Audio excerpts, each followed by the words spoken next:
All right, this one's going to be pretty different. It's going to be a little bit longer because this one, it's a little bit different to talk about.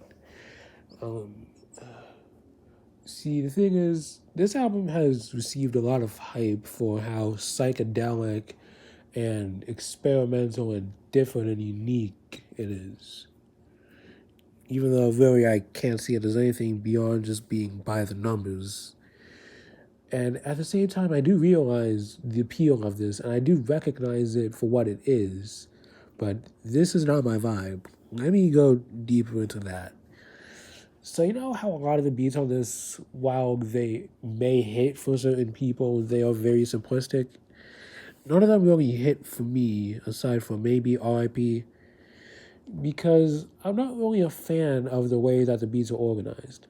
The drums are pretty weak and non-existent, which sort of puts all emphasis on the straights of the actual melodies.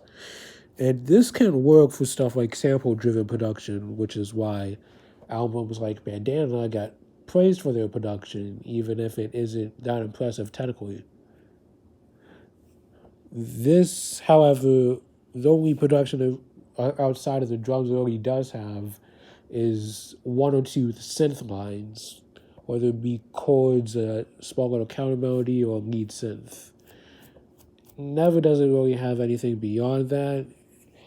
And that's the reason why a lot of this production kind of feels samey to me, aside from RIP and Mileage, because Mileage is what the heck, and RIP is very aggressive.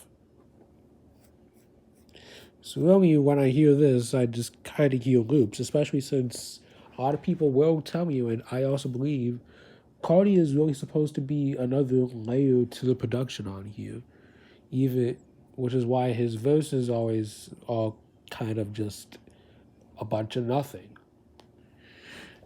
And so while I do understand this album, everything about it is my is the way I process music telling me not to ever listen to this again. So with that being said, I'm gonna give it a personal 1 out of 10, and if I were to rate it in actual quality, asterisk.